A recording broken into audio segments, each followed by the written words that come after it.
The night is exceptionally still as you step out onto the narrow stone path that winds through the back of your garden. The air is cool and crisp, a gentle contrast to the lingering warmth of the day that has settled into the earth. You can feel the smooth, rounded edges of the river stones beneath your slippers, a grounding sensation that connects you to the path ahead. Overhead, the moon is a luminous sliver of silver, casting a soft, diffused light over the sleeping flowers and the tall, dark silhouettes of the oak trees. There is no wind, only the faint, rhythmic sound of the distant crickets, a steady pulse that seems to sync with your breathing. You walk slowly, letting your shoulders drop away from your ears, feeling the weight of the day begin to dissolve. As you approach the small cedar-shingled building at the end of the garden, you see the faint amber glow emanating from the window. This is your pottery studio, a sanctuary of earth, water, and fire. The wooden door is heavy and solid as you place your hand against it. The grain of the wood is familiar, weathered by time and touch. As you turn the brass handle, it gives a soft, satisfying click, and the door swings open on silent hinges. You step inside, and the atmosphere changes instantly. The air here is thick with the comforting mineral scent of damp clay and the faint sweet aroma of dried lavender hanging from the rafters.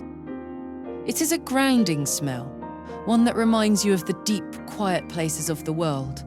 The warmth in the room is palpable, radiating from the large electric kiln in the corner. You close the door behind you, shutting out the world, and for a moment you simply stand in the stillness, letting the silence wrap around you like a heavy wool blanket. To your left, your pottery wheel sits idle, its metal splash pan flecked with dried bits of grey and terracotta clay. You run your fingers over the smooth, circular surface of the wheelhead, imagining the rhythmic hum it makes when it spins. On the shelves lining the walls, rows of greenware stand in various stages of drying.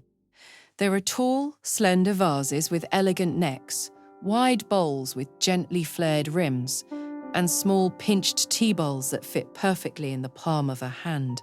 Each piece carries the ghost of a movement, the trace of a finger, the memory of a shape formed from nothing. You move further into the room, your footsteps muffled by the soft rug on the floor. You reach the center of the studio where the kiln stands. It is a sturdy, cylindrical structure made of thick fire bricks and bound in stainless steel. It has been firing all day, reaching temperatures hot enough to turn mud into stone and minerals into glass. Now, it is in the long, slow process of cooling down.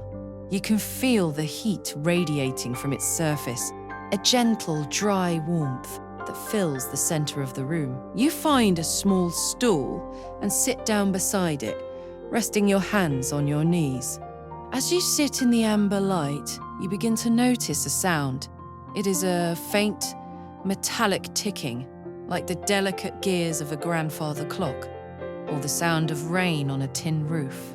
This is the sound of the kiln cooling. Inside, the ceramic pieces are contracting as they lose heat.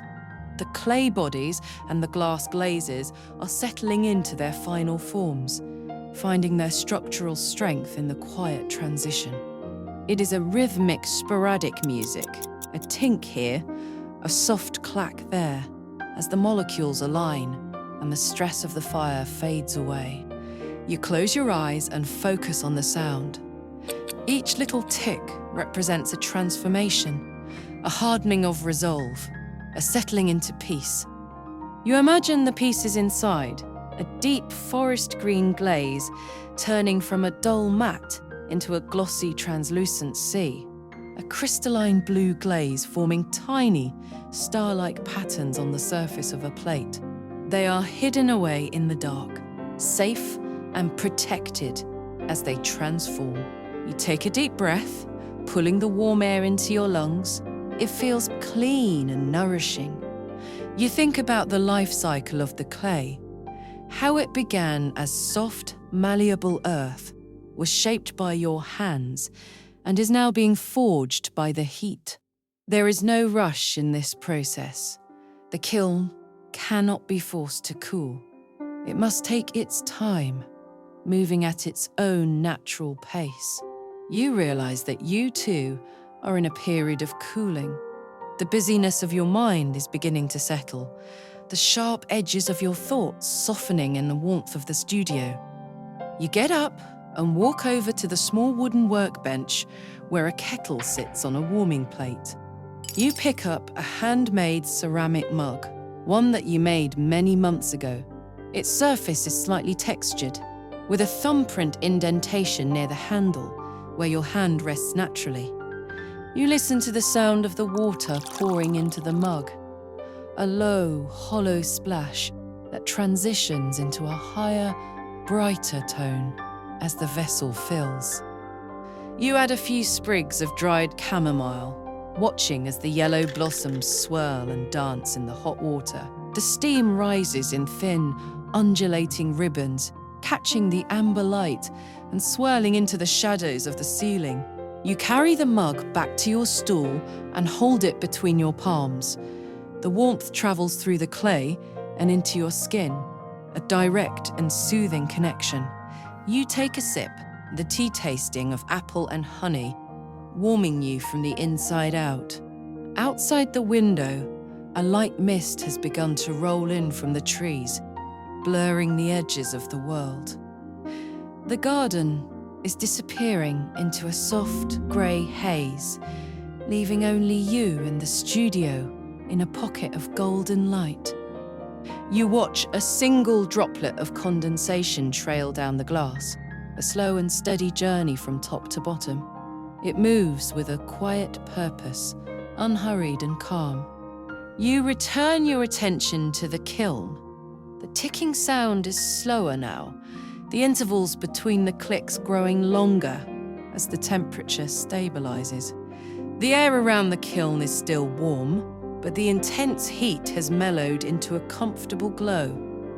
You look at the shelves again, noticing the shadows cast by the pottery.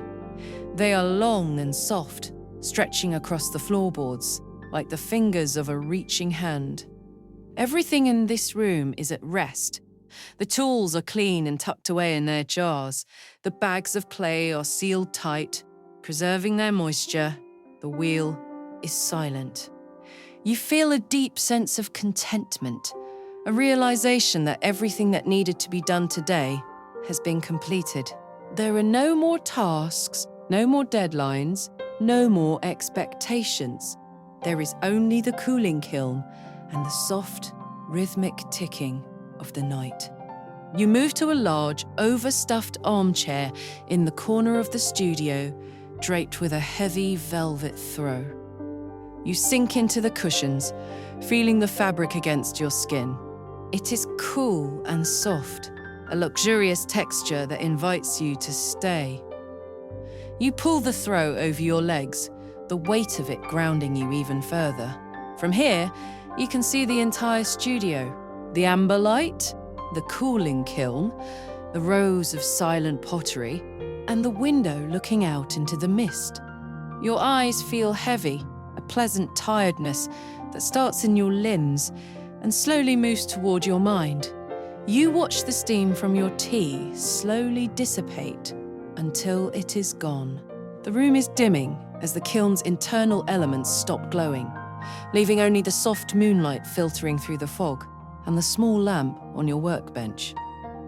The silence is profound, broken only by your own slow, steady heartbeat and the occasional, distant tink from the kiln. You feel like you are drifting on a calm sea, the waves small and rhythmic, carrying you further and further away from the shore of wakefulness. You think about the clay pieces inside the kiln one last time. They are solid now. They are finished. They are resting in the dark, just as you are. The heat is almost gone, replaced by a deep, stable coolness. You let your head rest against the back of the chair. The velvet is soft against your cheek. You notice the way your breath hitches slightly as you fall deeper into relaxation. The world outside is a distant memory, a place of noise and movement that has no power here. In this studio, there is only the earth and the slow cooling fire. You feel a sense of profound safety. The ticking of the kiln has finally stopped. The silence now complete and perfect. You close your eyes, letting the darkness behind your lids merge with the darkness of the room. You are heavy, warm, and entirely at peace. The studio remains, a quiet monument to the day's work, cradling you in its stillness until the morning sun eventually finds its way through the mist. If your eyes are closed and sleep is reaching out for you, let it take you. There is nothing left to do tonight. No more places to go. You have arrived at the most important destination. This moment of perfect, unshakable rest. However, if your mind is still a little too bright, or if the path to sleep feels just a few steps further away, do not worry. There is no pressure to drift off immediately. On your screen, you will find other paths we have prepared for you, other sanctuaries, other cabins, and other quiet corners of the world. You can choose one now, and we will continue this journey together, moving a little slower, a little deeper, until the world finally fades into a soft, velvety blur. Before you go, if you find peace in these journeys, consider joining our sanctuary by subscribing. It is a quiet way of ensuring that whenever you need to escape, a seat is always held for you.